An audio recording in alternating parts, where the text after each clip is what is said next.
आपले शरीर वेगवेगळ्या भावनांना वेगवेगळा प्रतिसाद देत असते.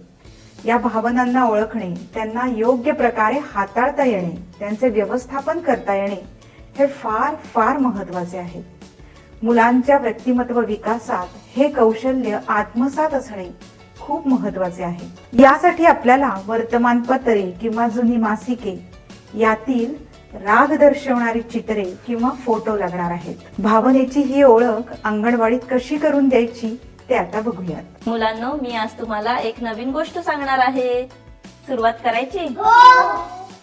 एक आदिती नावाची मुलगी असते, तुमच्यासारखी छोटीशी मुलगी असते आणि तिला कृती नावाची एक बहीण असते.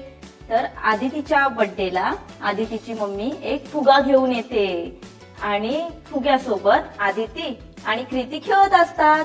खेळता खेळता तो फुगा फुटला. मग आता आदितीला कसं वाटणार? रागवेल. छान सौम्य. ती कशी रागवेल? तुम्हाला जेव्हा राग येतो तेव्हा तुम्ही कसं करता? सौम्य, तुला राग येतो तेव्हा कसं करतोस तू? छान. जेव्हा आपल्याला राग येतो तेव्हा आपण हाताची घट्ट घडी घालून बसतो आणि दात घट्ट आवळून बसतो. मी काय करते? हसते. हा काय करतो? चिडलाय. हा, ही खूप चिडलेली आहे. खूप चिडलेली आहे. छान आहे ना हा उपक्रम. गोष्ट किंवा प्रसंग सांगून झाल्यानंतर हे जरूर सांगा की कोणतीही भावना वाईट नसते.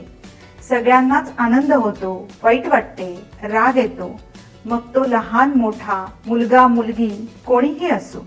मुलांना कागद देऊन सांगा की यावर एक रागावलेल्या चेहऱ्याचे चित्र काढा. पुन्हा भेटूयात एका नव्या उपक्रमात, एका नव्या व्हिडिओमध्ये.